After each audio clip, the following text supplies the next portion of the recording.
Thank you very much. So, first of all, thanks to President Ian Ross.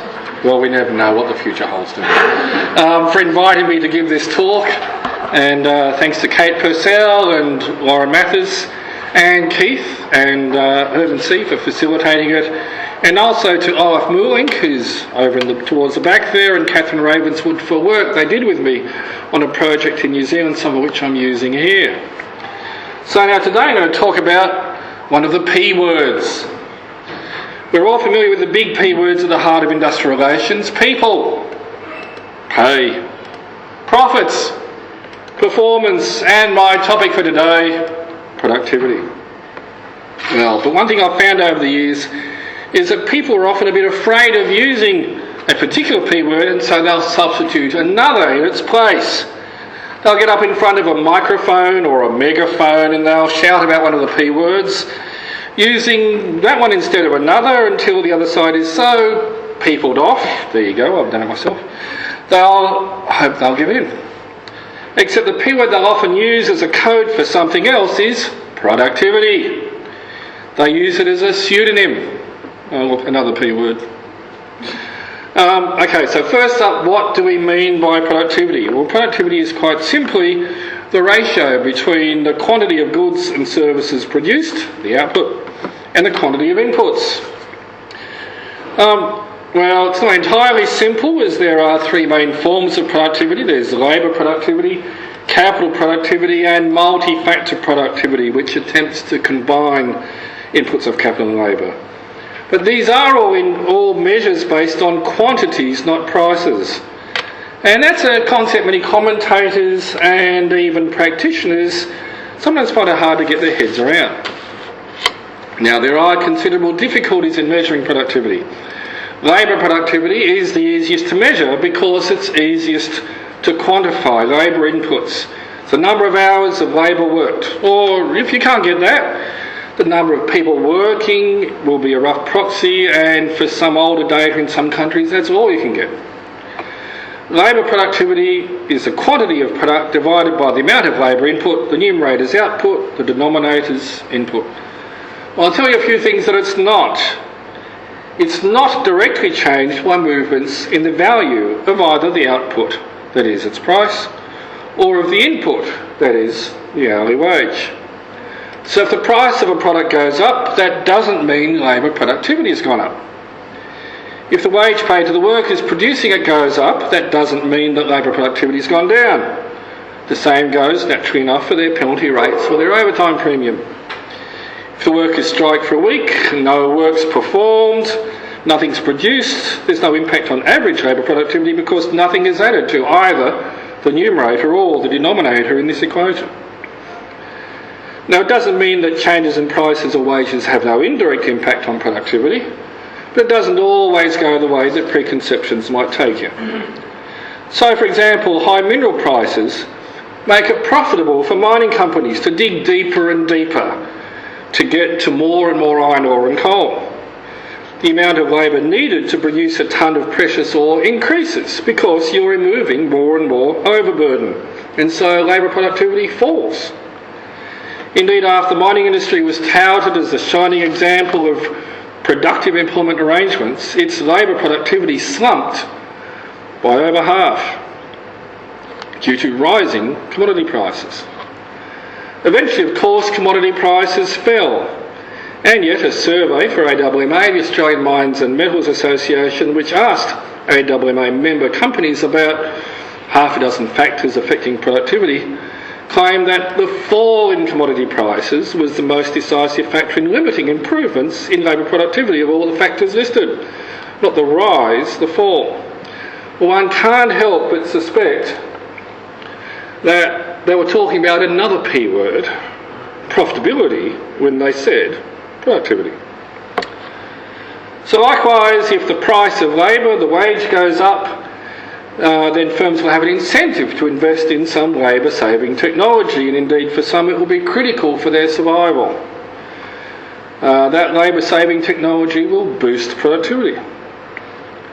So it's important not to confuse prices and quantities when talking productivity. Okay, why is productivity important? Well, you'll hear some people say that we need higher productivity to remain competitive in the world. Well, sort of. Productivity is one of the influences on competitiveness. Firms seek to improve competitiveness to improve their viability, but competitiveness is also influenced by such factors as quality, costs, delivery time, and exchange rates. And variations in exchange rates alone have a far bigger impact than variations in productivity in explaining whether we become more or less competitive. So here we see the extent to which variations in national competitiveness from 1983 onwards arise from movements in productivity and movements in exchange rates. The red line shows that from year to year, differences in labour productivity growth between Australia and the USA have a slight impact on national competitiveness. The blue line shows that movements in the exchange rate have, by comparison, had a huge impact on national competitiveness. So productivity has an effect on competitiveness, as does the size of wage increases relative to those in our trading partners, but really they're small fry compared to the impact of exchange rate movements. And while in pure theory exchange rate movements reflect the influence of wages and productivity on trade, in practice only a tiny portion of currency transactions are related to trade.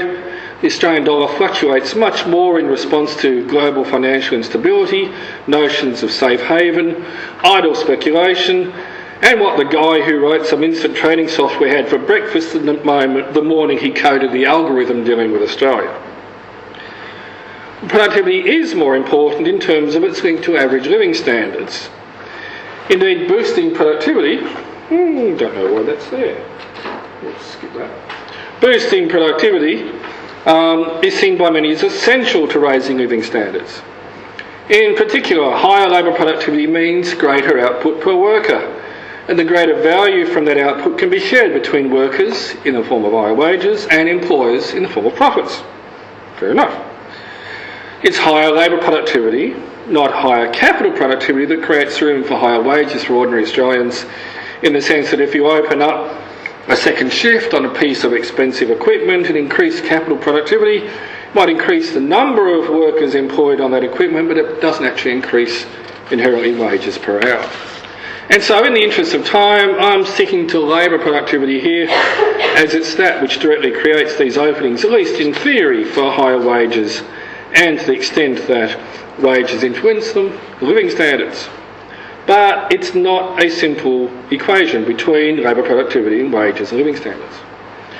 While higher productivity creates greater potential for higher wages, it doesn't follow that it will lead to higher wages.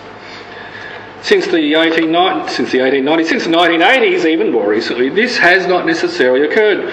Productivity growth has mainly, but not exclusively, led to increased profits. While real wages have risen, profit sharing combined labour and capital income, that's the green line in the middle there, that's increased substantially since the early 1980s, and labour share relative to profits has fallen. So if the aim of policy is to raise wages through higher labour productivity, then first there need to be mechanisms in place to ensure workers have the power to capture an appropriate share of the gains from higher labour productivity. And second, when we hear about proposals that claim to be aimed at increasing productivity, well, it is necessary to also think about whether their main impact might be not so much on labour productivity as on the relative power of capital and labour, and therefore on workers' ability to secure higher wages or capitalists to secure higher profits. So let's not assume that higher productivity is either necessary or sufficient to create higher wages and higher living standards.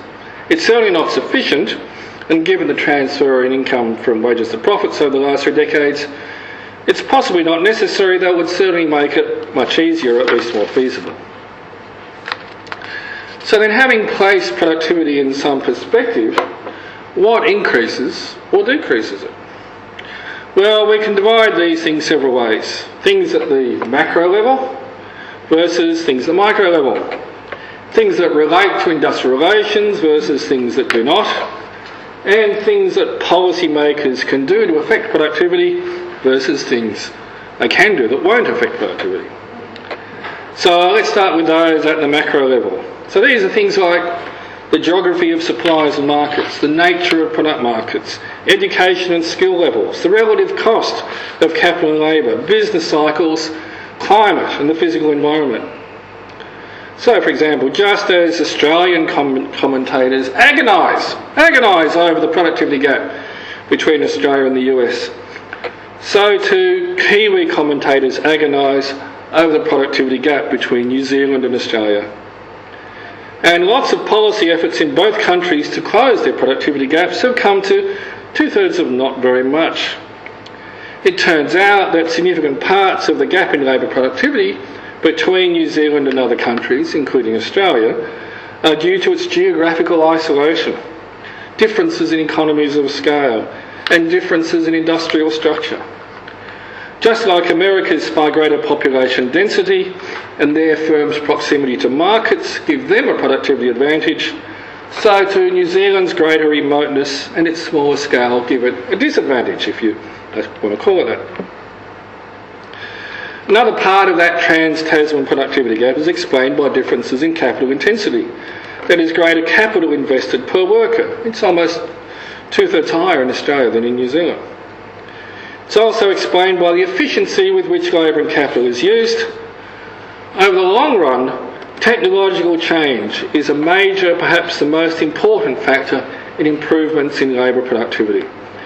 New Zealand has a low level of research and development intensity relative to Australia and other countries. And then closely related to technology are the skills to be able to design, maintain and use modern technology. So a smaller part of the gap in productivity is then explained by the skills gap between the two countries across the ditch. Labour productivity is influenced by the relative costs of labour and capital. If labour is relatively cheap compared to capital, then firms are more likely to employ labour than capital. This will slow down labour productivity growth. Countries with low wages have low labour productivity. China's wages and labour productivity are a fraction of Australia's. Now that doesn't reflect any lower effort by the workers concerned, far from it, but rather it reflects the technology with which they operate. When Australia's centralised prices and incomes accord of the 1980s caused a drop in real wages, there was a sharp fall-off in labour productivity growth. So when you have low minimum wages, it allows inefficient employers to remain in business and therefore reduces allocative efficiency. Another aspect, in the shorter run, labour productivity is very sensitive to movements in the business cycle. So comparing aggregate productivity between two moments in time at different times in a business cycle can be misleading. I'll come back to that. And there's another macro level influence on labour productivity: climate change.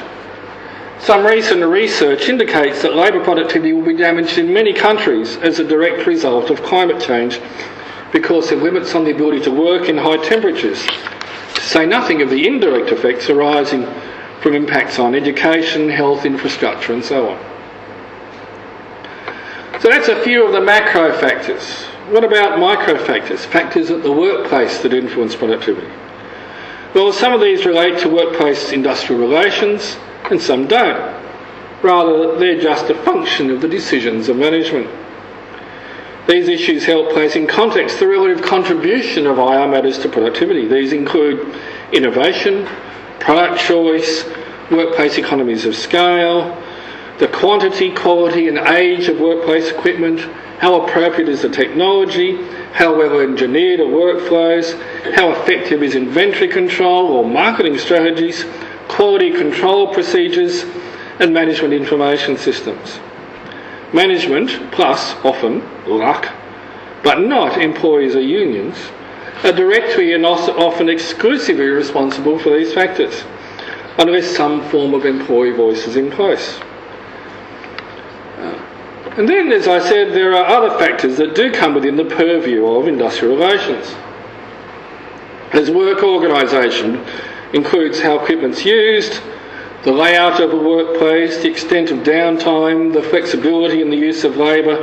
It's inherently important in shaping workplace productivity. Functional flexibility, the ability of management to deploy labour to different tasks, typically increases labour productivity as it means the same worker is able to undertake more activities and most likely generate more output. It's not quite so clear-cut for numerical flexibility, that is, the employer's capacity to easily adjust the quantity of labour inputs. On the one hand, if quiet periods for labour are reduced, then you can avoid falls in labour productivity in those periods. On the other hand, insecurity and uncertainty are likely to have negative impacts on morale and commitment. One person's flexibility is another person's uncertainty. Now, you can get more productivity out of people by getting them to work harder or faster. It's a pretty old technique dating back to the early Industrial Revolution. There are, of course, quite recent studies suggesting that people perceive they've been asked to work harder and to work for longer hours. Now, working longer hours doesn't lead to any increase in hourly labour productivity, of course, but people feel it as if they're working harder. Eventually, increases in work intensity or working hours become unsustainable.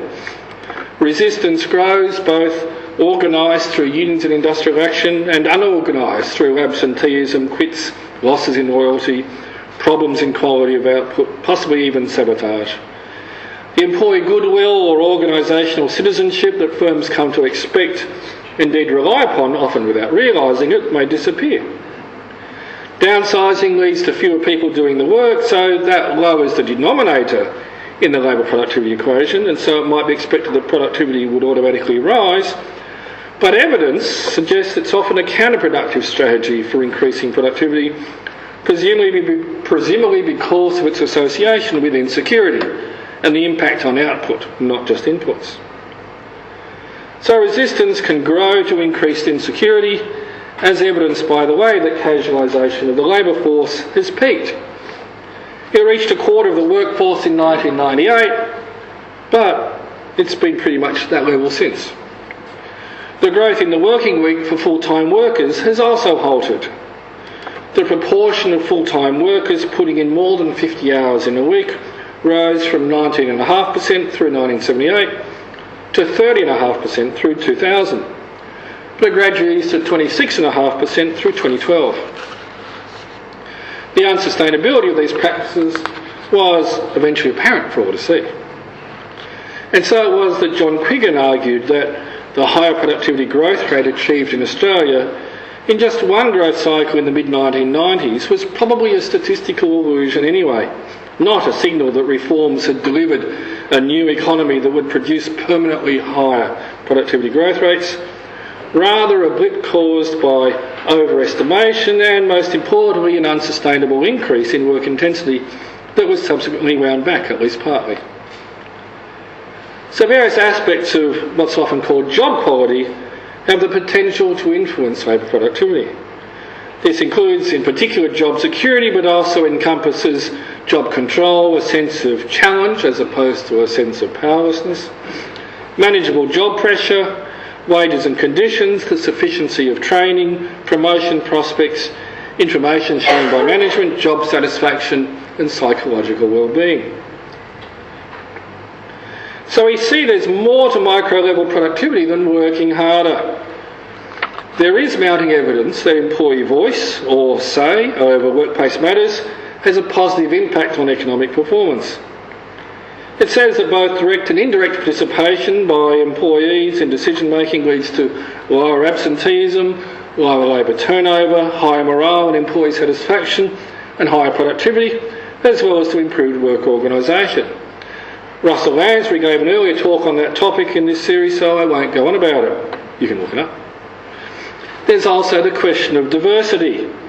And not many studies in this field specifically examine productivity, as they usually focus on financial performance. They do suggest that the promotion of gender equity in forms of and other forms of diversity are most commonly associated with improved firm performance resulting from increased innovation and customer responsiveness. Though there is some mixed literature, the overall implication is that substantial female participation on boards or senior management appears to have positive effects on financial performance. There's a lot more research on the relationship between performance pay systems and productivity, and it suggests that a link exists, but with some important complicating factors. A positive relationship depends on there being strong ties between individual effort, measured productivity and pay, without there being intervening factors, and that's not so common. Some of the complicating issues include the potential for shortcuts, for health and safety problems, and for restrictions on output, multi-skilling or cooperation.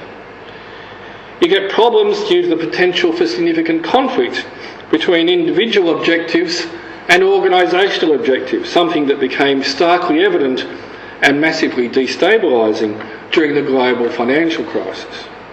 You see a different form of that problem of unaligned objectives with CEO pay too. Fairness is also an important consideration for employees, as is employee say in the design of schemes. So when subjective criteria are employed in appraisal, as is increasingly the case when pay is linked to performance appraisal, well, conflict can arise, and this has been most visible in the research amongst public sector employees. People often promote employee financial participation, which can include collective performance-related pay schemes or employee share ownership schemes, profit sharing and the like. And there are several important measurement issues there. While the impact on organisational performance is ambiguous, often tenuous, the crucial point that emerges is that consultation in the introduction of schemes and employee say over decisions once the schemes are in place are key determinants of success. And what about unions? It was generally thought amongst conventional economists that unions had a negative impact on economic variables, including productivity, until the emergence in the 1980s of a new literature based principally around Richard Freeman and James Meadoff's book, What Do Unions Do? It showed that unions could have a positive impact on productivity through two mechanisms, the union monopoly effect and the voice effect. Now, 2 decades after its publication, the general consensus amongst those who reviewed the literature was there was no consistent relationship evident between unions and productivity one way or the other. There's a wide variety of results. The direct impact of unions on productivity appears to tend towards zero. The impact, it appears, depends on circumstances. Overall, studies suggest that unionised workplaces with good management-union relations will probably have higher labour productivity than non-union workplaces. But for those with adversarial union management relations, the reverse is probably the case. So there are a range of micro-level influences on productivity. Some are part of IR or workplace relations, others are not. So what now about policy? Well, first the micro level. In the end, the big policy questions in IR focus around the extent to which policies advantage or disadvantage unions, or the extent to which policies promote or impede individual contracting or collective bargaining, and the taking of industrial action as part of collective bargaining. That's what the debate on the Fair Work Act's been about, that's what the debate on work choices was about. I've already just pointed out there's not much in the research on union effects to suggest that such policies would make a big difference. What about the evidence specifically on individual contracting? Well, I went to New Zealand a year or so after the Employment Contracts Act, the ECA, had come in. It's a while ago now. It abolished awards, de-recognised unions and strongly encouraged individual contracts. I travelled around the country. I was a young and impressionable public servant, and I was talking to managers who told me how wonderful the new system was. It was enabling them to talk directly to their employees and to really boost productivity. One now even spoke to his employees by their first name. I was shocked to discover that the old laws had stopped him from doing this. Yet when the national productivity figures came out a while later, it was even more shocking to discover that the impact of the ECA on New Zealand labour productivity compared to Australia had been zilch. It seemed that for every employer who used the ECA to bypass unions and introduce new advanced ways of doing things, there was another one down the road who used the ECA to bypass unions, abolish his employees' penal rates and overtime premiums, and generally demotivate his staff. So it was that New Zealand workplace researchers reported they could find no relationship between organisations pursuing individual contracts and firm performance. A British study found that firms that de-recognised unions and pursued individualisation did not gain any flexibility advantage. A study of excellent workplaces from the University of New South Wales found that whether employee representation was collective or individual had no impact on achieving excellent performance. Well, one reason that non-unionism and individual contracting often don't work out is problems with fairness. There's 6 decades of research that demonstrates a phenomenon called dual commitment. It means that, on average, workers who are more committed to their union are also more committed to their employer. So all this effort to bypass unions is often counterproductive. On the other hand, the evidence that individual contracting and non-unionism weaken the basis for fairness, well, that's fairly strong. It's been canvassed by others. Now, so I now want to return from micro to macro studies, the national level. Well, there was a fair bit of excitement about how the changes that the Fair Work Act made to the work choices framework damaged productivity growth. So the first question to look at is, well, how bad the damage is? How consistent is it across industries? Can the country sustain it? So this table uses annual national accounts data to look at which industries experienced productivity growth in the work choices period. We've lost a bit of colour there, but anyway. From 2005-06 to 2007-08. It shows that during work choices, 8 market sector industries had productivity growth, 8 had productivity falls. The mean and the median were both 0.2% growth per annum. Then there was a transition during which most provisions of work choices remained, but the core features of individual contracting were removed. Then post-transition, this other table shows which industries sustained productivity growth under the Fair Work Act from 2008-09 to 2012-13.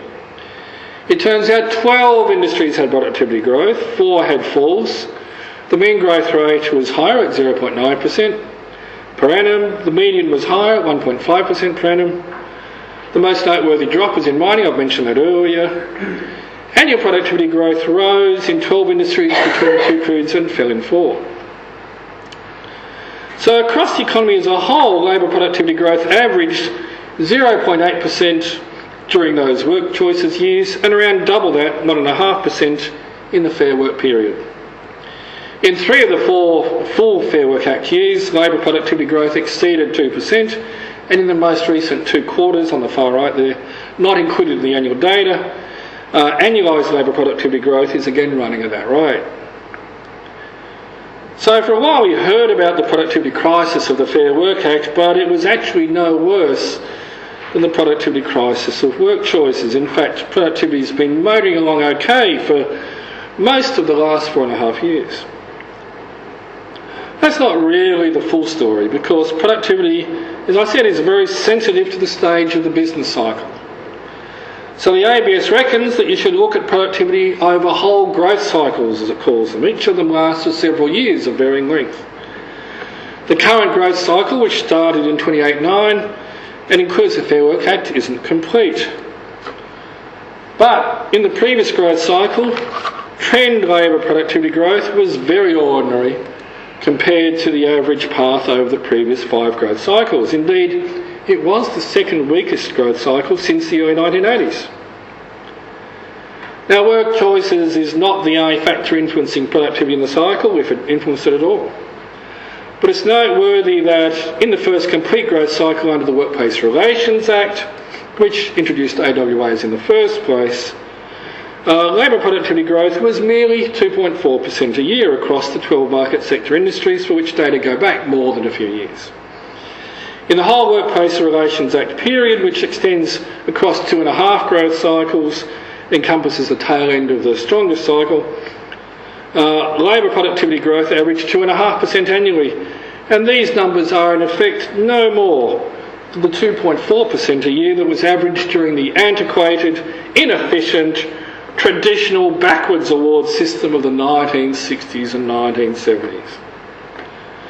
Which isn't to say that the Fair Work Act is necessarily responsible for anything better. It's fairly similar, the current growth cycle is fairly similar to the growth cycle that preceded it. Well, it's actually a bit better, even though the IR regime is vastly different. Indeed, overall, when you look back at the growth cycles over 40 years, there's not many occasions on which you can really say IR policies had a notable impact. One was the centralised period of the Accord, when real wages dropped significantly. That meant there's no longer much incentive to invest in labour-saving technology. As I said, labour's cheap and so labour productivity growth stalls.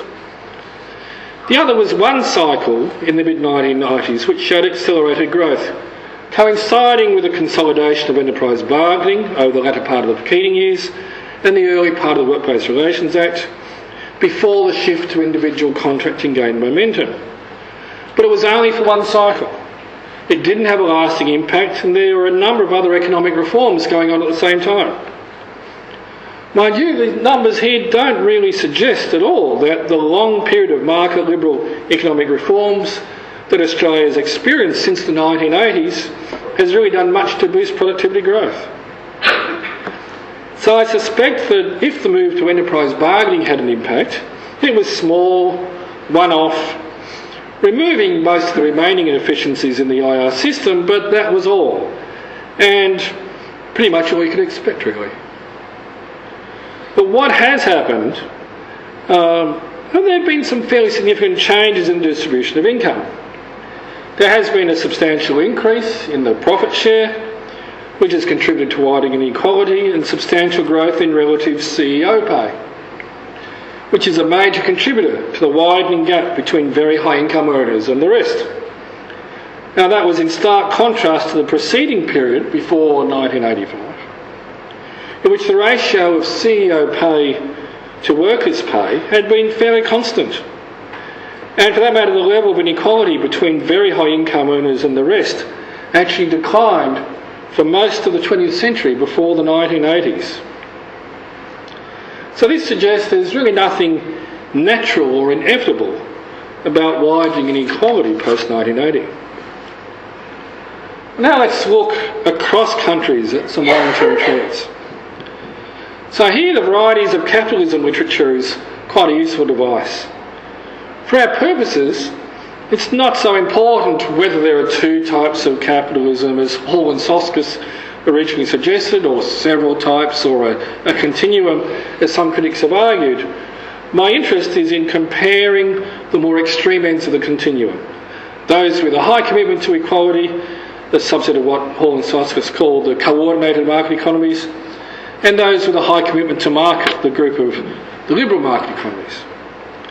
So the liberal market economies have got low protections for workers, a low welfare safety net.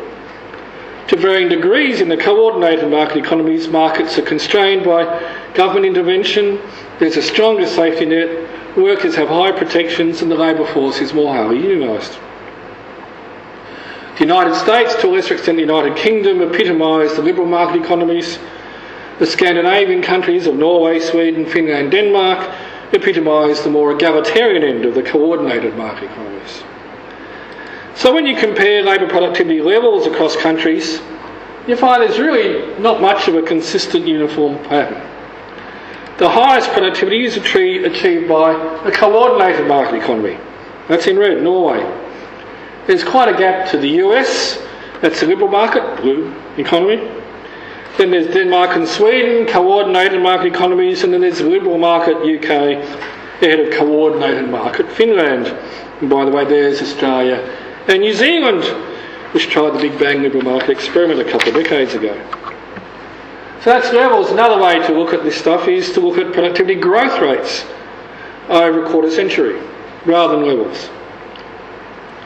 Well, here the coordinated market economies of Finland and Norway did best, followed by liberal market UK, then coordinated market Denmark and Sweden, and then ahead of liberal market USA.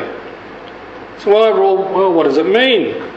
You can make an argument that on average the coordinated market economies perform better, but it's not an overwhelming pattern. there's quite a lot of diversity between countries and indicators. I'd prefer to take the cautious conclusion that there's not a massive difference, that you can't say categorically that coordinated market economies perform better or worse than liberal market ones.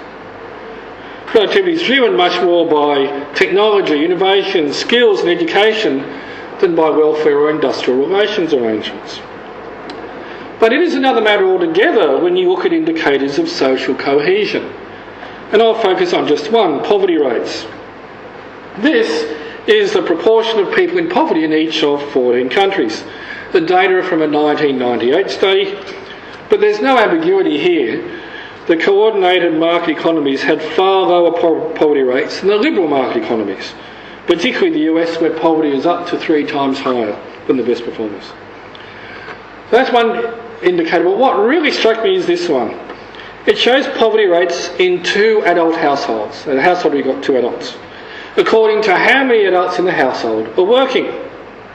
So naturally, in every country, poverty is lower amongst dual earner households than amongst single earner households, that's the green, and lower again than it is in no earner households where poverty is the highest. Makes sense. A single income household in the US is more likely to be in poverty than a single income household in any other country here. But notice also how in the USA a single income household is more likely to be in poverty than a household with no employed income earners in Denmark, Finland, Norway, Sweden, or even the Netherlands or Belgium. And a 2-income household in the USA is more likely to be in poverty than a single income household in each of those countries, plus Germany. Indeed, it's roughly as likely to be in poverty as an unemployed household in Denmark. If you think that the way to get out of poverty is to get a job, well, welcome to America. So in short, welfare and industrial relations systems don't make a huge inherent difference to economic efficiency, despite what people on both sides of the political fence will tell you, but they make a massive difference to social outcomes. Now, these comparisons I've made between types of regimes, they don't take separate account of the way in which most countries have undertaken some sort of liberal economic reform, both coordinated and liberal market economies. But it is noteworthy that the great neoliberal reforms that have dominated Western societies since the mid-1980s have really failed to deliver great improvements in productivity. Indeed, productivity growth was higher before the neoliberal reform period gained momentum, not just in Australia. Across the developed nations in Europe and elsewhere, growth in GDP per hour worked, and that's the closest proxy we can get at this over this period. Growth in GDP per hour worked was lower in the period from 1973 to 1992, that's the red bit, than it had been from 1950 to 1973, that's the blue bit. Yet still we hear of how a new round of microeconomic reform is necessary to bring about further improvements in productivity, including labour market reform. If microeconomic reform is so great and permanent, why aren't the benefits of the last round of reform still evident? Well, 25 years and a month ago, Paul Keating famously said, I wish I could do a Paul Keating accent, I guarantee if you walk into any pet shop in Australia, the resident galah will be talking about microeconomic policy. His second most famous comment. Well, the pet shops are still there. The galah, however, is a Norwegian blue pining for the fjords. And the great productivity growth rises that the Norwegian blue promised have seemingly joined the choir invisible. The period of neoliberal reforms has not brought about a period of unrivalled prosperity in terms of productivity advancement, but it has brought about a shift in income as the relative bargaining power of capital and labour has changed. Especially since the mid-1980s, the share of the top 1% of income earners increased substantially across the English-speaking nations in particular, and by most of all in the US. A book on this topic by Thomas Piketty has really dominated intellectual debate over the past few months. So the overall policy regime, that is, whether it's overall friendly towards capital or labour, doesn't make a great deal of difference one way or the other to productivity. Changing the balance of power, even if it's done under the guise of the name of boosting productivity, only really changes the balance of power. High minimum wages might boost labour productivity by giving a shock effect and effectively force firms into a high road approach rather than cost minimisation. In the long run, a low wage country will be a low productivity country. However, in the short to medium term, the extent to which higher minimum wages can lead to higher productivity is likely to be constrained by the extent to which low-wage employers are willing to invest in training and technology, a result of the free rider problem in training in particular. That is, a lot of employers, particularly those paying low wages, won't invest in training, instead in relying on training arrangements by others. Bearing in mind the key role of education and training in explaining innovation, then you have to think about how you coordinate training and overcome the free rider problem. What about some specific micro-level policies? Would they make a difference? A range of mechanisms have been introduced in different countries to promote or require the capacity for employee voice. And so there are a range of options for regulation aimed at improving productivity through enhancing employee voice. On the other hand, few jurisdictions have sought to legislatively promote performance pay or financial participation. Where it has happened, it's generally been through tax concessions, and it is very difficult to design a tax provision that would genuinely encourage such productivity growth without leading to straight-out rorting. There is a frequently stated business case for action in gender and diversity. The Norwegian experience with introducing mandatory quotas for female board membership suggests that the fears of disaster from such policies are way off beam. We've just been in the conference that have been speaking about this policy. The research suggests that gender-friendly policies at board and other levels will boost financial performance. There's still research to be done on the productivity effects. But the business case here is really less persuasive than the straight-out equity case. So overall then, what can we say? Well, there's some evidence that policies that enhance fairness enhance economic performance.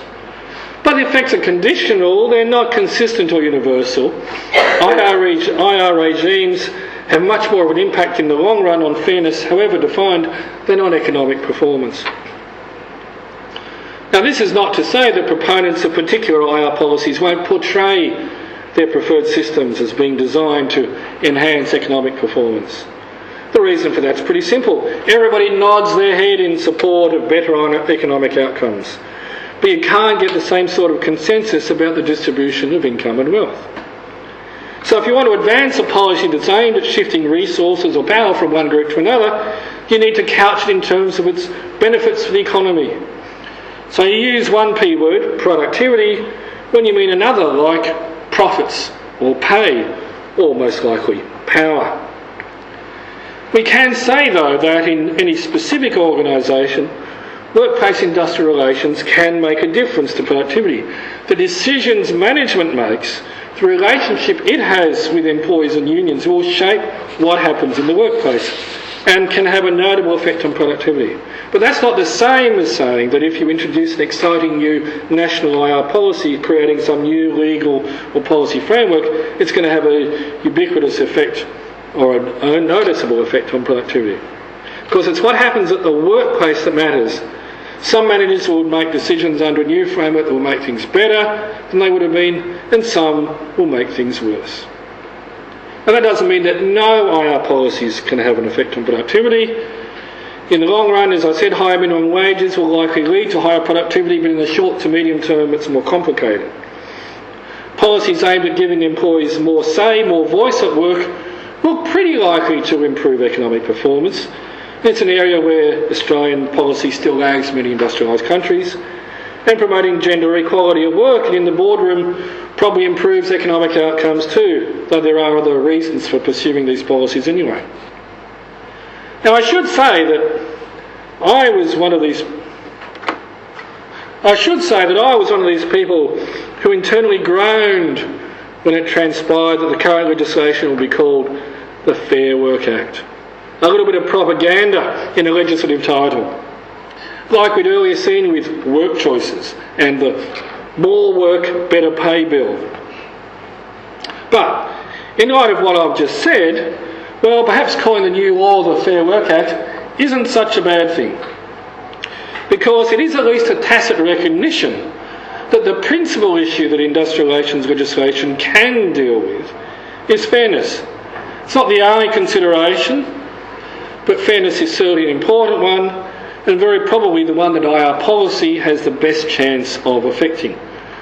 We can't expect it to have a big impact on productivity. We can't expect major gains in productivity from amending it. And fairness, therefore, is the principal criterion by which the Fair Work Act should probably be judged. Thank you.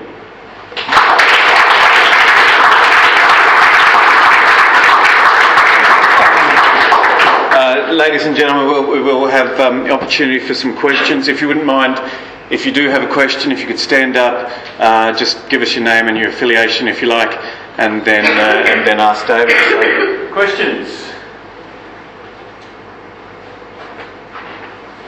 Thanks, David. That was great. I'm Paula from QT. I wondered, is there any evidence of specific management practices that have been shown to improve productivity? So apart from voice and relationships with unions, is there any other particular management practices which are considered important? Well, a lot of those management practices in relation to things like work organisation, aspects of work organisation and so on, they would fall within the framework of the answer to your question. And when broadly speaking, if management is engaged in practices that could be described as consultative, cooperative, engaging and so on, can generally be described as that, then the evidence suggests that these are likely to lead, on average, to better outcomes. Now, many organisations, of course, will tell you they do these things.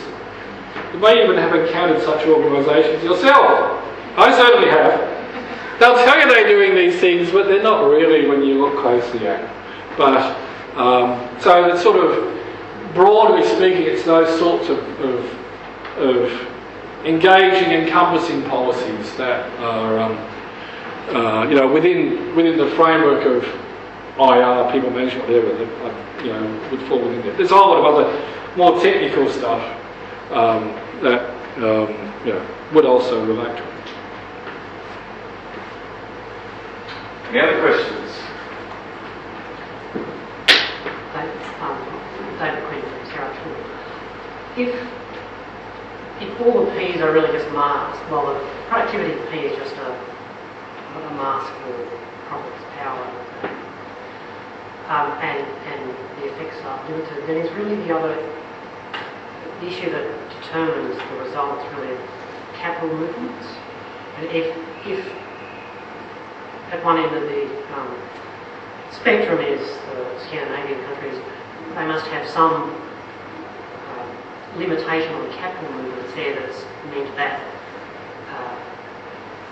the P's that have worked there have worked and provided those outcomes you are looking to, whereas in Australia or US or elsewhere, the other P's, productivity is just a proxy for the other P's for profits, and the capacity of capital to move around means that those arguments win because of that freedom of capital.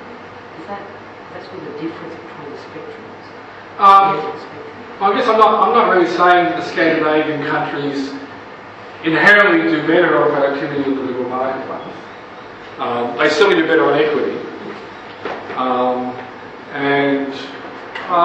It's not. I don't think there's particularly strong, if any, restrictions on the movement of capital in those countries.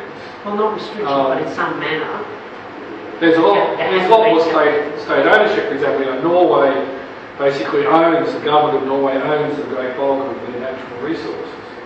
So this whole debate we're having in Australia about frittering away the benefits of the resources boom, and what are we going to do now? The commodity prices are going down. The Norwegians, if they bothered to read the Australian press, they look at this and think, you guys are going to be joking. We've been building up a nest egg over years and years and years. Their sovereign wealth fund into which a large part of the profits from oil has gone. And they sort of share oil with the UK, and the UK, like us, they flickered it away. But they've built up the Sovereign Wealth Fund, which is one of the top 20 owners of shares in the world. They're very diverse. They own shares in more than half of the 300 largest corporations in the world.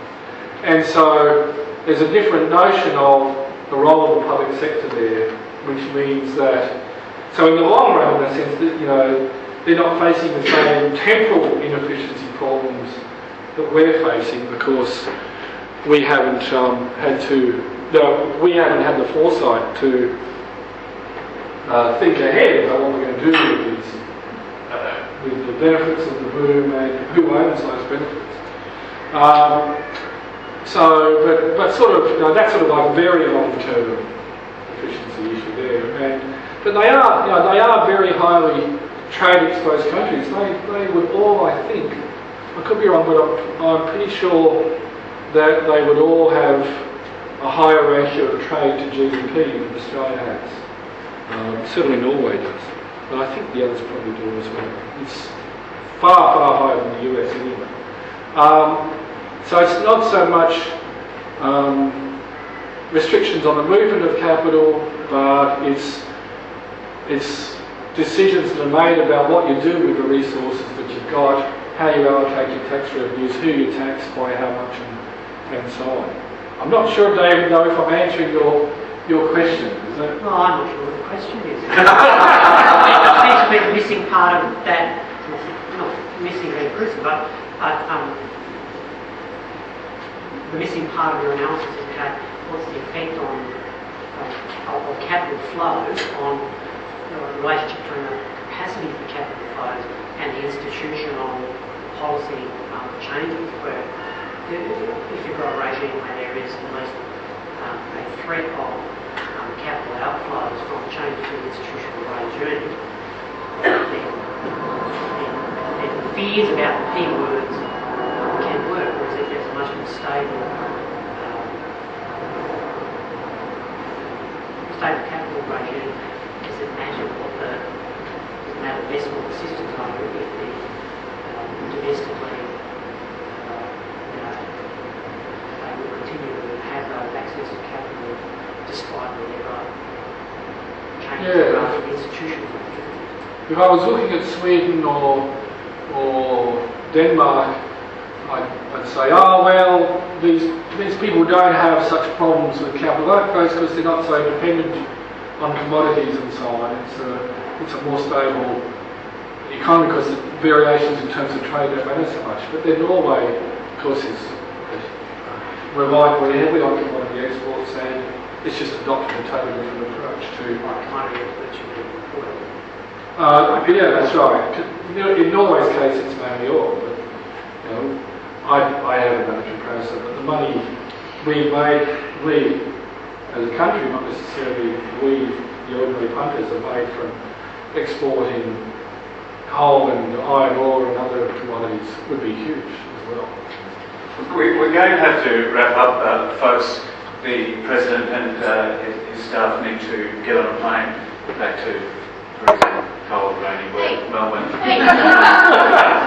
But I just, while you were speaking, David, I've just, as many of us staff, we have to be careful because the Director of HR is in the room, but we've just been through our performance review process. The P of paperwork might be a good one, which affects productivity. It's bigger than all of them. But please, if we could thank David.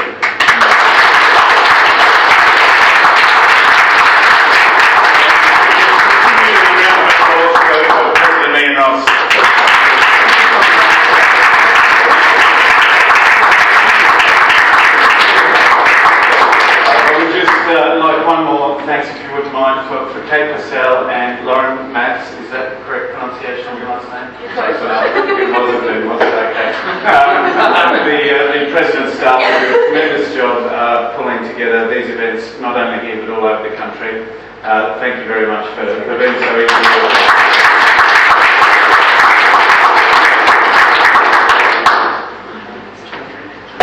So the pub is open downstairs, if anybody was wondering.